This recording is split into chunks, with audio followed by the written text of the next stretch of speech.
বিসমিল্লাহির রহমানির রহিম। আসসালামু আলাইকুম। আমি 1 কাপ চালের গুঁড়ো দিয়েছি, হাফ কাপের মতো আমি ময়দা দিয়েছি, হাফ কাপের বেশি আমি গুঁড়া দুধ দিয়েছি, একটু খেজুরের গুড় দিয়ে দিচ্ছি, পাটালি গুড় দিয়ে দিয়েছি। এখন আমি এটা হালকা কুসুম গরম পানি দিয়ে মেখে নেব। আর নারকেল কোড়ানো আমি ব্লেন্ডার করে নিয়েছি, এটা দিয়ে দিয়েছি।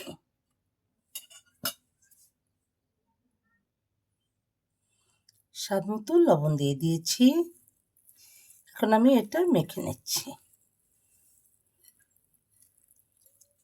একটু হাত দিয়ে মেখে নেব। পরে নারকেলটা নিয়ে মিশিয়ে তারপরে আমি গরম পানিটা অ্যাড করব।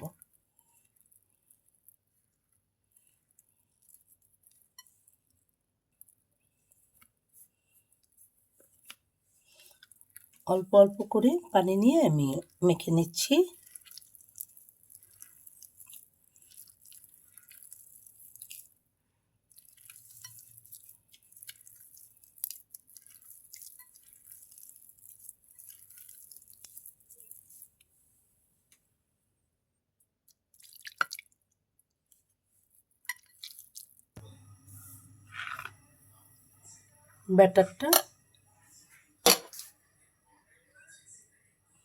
আমার ব্যাটারটা হয়ে গেছে। এখন আমি পিঠা বানিয়ে ফেলব। কিছু মৌরি দিয়ে দিয়েছি, মৌরি দিলে অনেক ফ্লেভার আসে ভালো। এটা দিয়ে আমি পোয়া পিঠা আবার বরিশালে বলে বড়া পিঠা, পোয়া পিঠা, এই পোয়া পিঠাটা তৈরি করব। কড়াইয়ে তেল দিয়ে দিয়েছি, এখন পিঠাটা বানিয়ে নেব।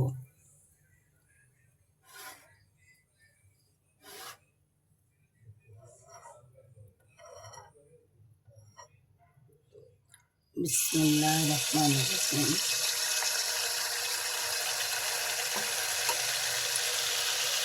আলহামদুলিল্লাহ, পিঠা ফুলে উঠবে।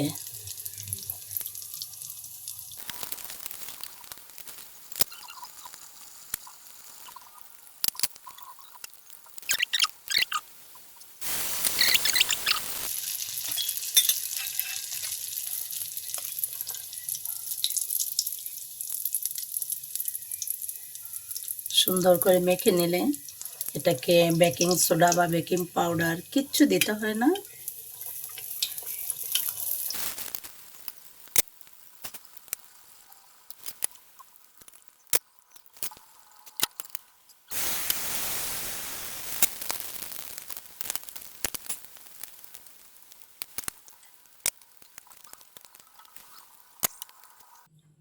শীতের দিনের পিঠা, হরেক রকম পিঠা তৈরি হয়।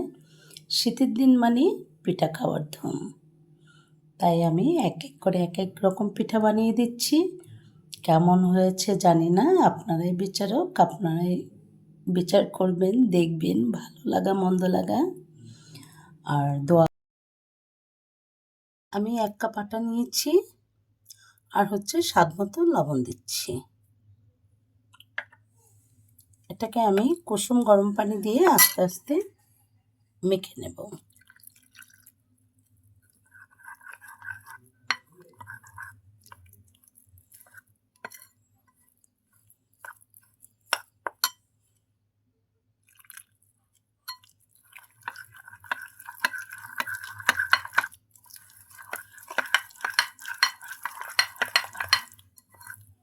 এটা মেখে নিয়ে একদম সুন্দর করে মথে নেব।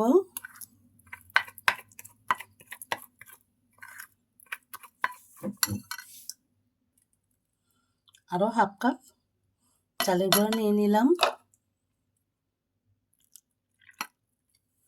সব কিছু চালের গুঁড়ো দিয়ে করতে হবে এই পিঠাটা। এই পিঠাটার নাম বলে দিচ্ছি একটু পরে। আমি এটা মেখে নিচ্ছি।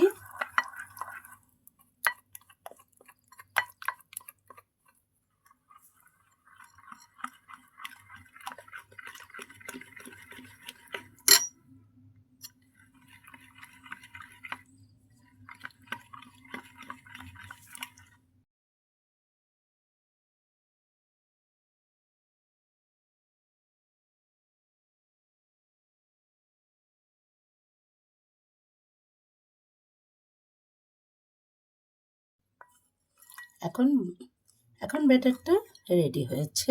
এখন আলহামদুলিল্লাহ দিয়ে দেখব যে কেমন হলো। আশা করি ভালোই হবে। এখন আমি ছোট ছোট করে পয়সার মতো পিঠাগুলো দিয়ে দেব। বিসমিল্লাহ।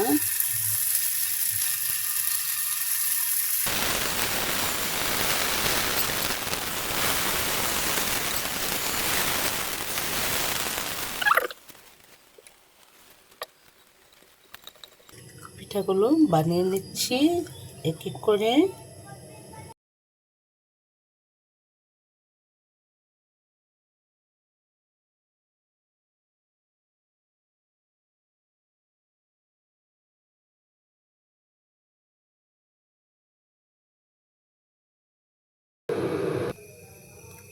চুলো দুধ দিয়েছি, গুঁড়ো দুধ দিয়ে বসিয়ে দিয়েছি, এলাচি দিয়েছি, দারুচিনি দিয়েছি। এখন চিনি দিয়ে দেব।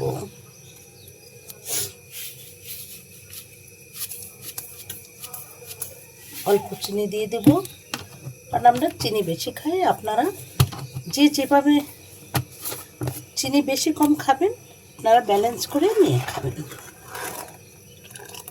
অত্যন্ত সুস্বাদু পিঠা। আসলে সুস্বাদু বলতে যেটা তৈরি করবেন সেটাই সুস্বাদু। আল্লাহর নিয়ামত সবই সুস্বাদু হয়। যেভাবে সুন্দর করে রান্না করবেন, বেশি দুধ দিবেন, বেশি দুধ ঘি দিলে সব কিছুই মজা।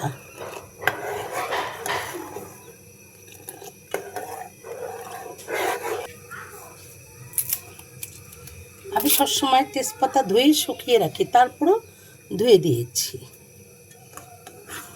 তেজপাতা নিয়ে আসলে আমি সবসময় তেজপাতাটা ধুয়ে শুকিয়ে কৌটা ভরে রেখে দিই। একটু লবণ দিয়ে দিয়েছি। স্বাদ জিনিসটা নিজে তৈরি করে নিতে হবে, প্লাস কিসমতেরও ব্যাপার স্যাপার আছে। আল্লাহর রিজিকে যদি ভালো, কিসমতে যদি সুন্দর, রিজিকে সুন্দর মজা হয়ে থাকে, তাহলে সেটা ঠিকই হবে, কোনো রকম না কোনো রকম মজা হবে। ঠান্ডায় গলাটা বসে গেছে, শরীরটাও একটা বেশি ভালো না।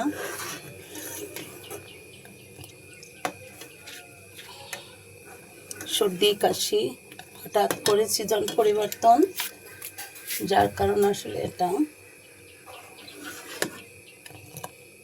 এখন আমি পয়সা পিঠাগুলো আমি দিয়ে দেব। দেখেন ঝরঝরা এগুলো দিয়ে দেবো, এগুলো রান্না করব। আস্তে আস্তে হতে থাকবে।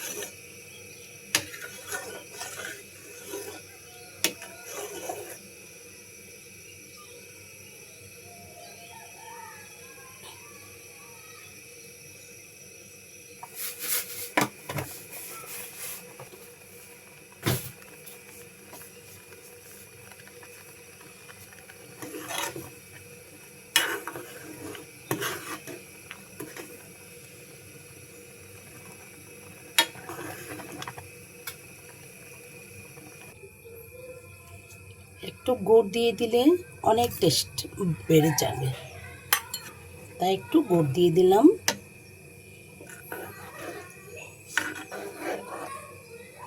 কারণ গুড়টা দিতে হবে সব সময় পরে, নাহলে দুধটা ফেটে যাবে। যে কালারটা একটু চেঞ্জ হয়েছে,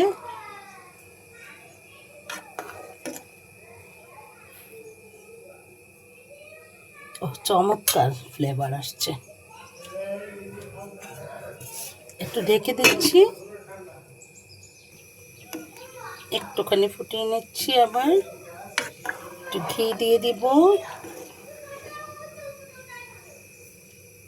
দেখেন কত সুন্দর কালারটা আসছে। একটু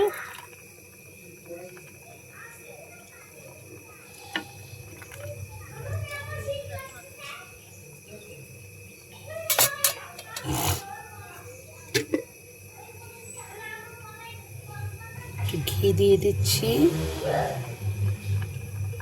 একটু ঘি দিয়ে দিলে স্বাদ 5 গুণ বেড়ে যায়। ঘি দিয়ে জাল করা যাবে না বেশি, তাহলে ঘির ঘ্রাণটা চলে যায়। তাই ফুটে উঠেছে, এখন আমি ঢেকে বন্ধ করে দিচ্ছি চুলোটা।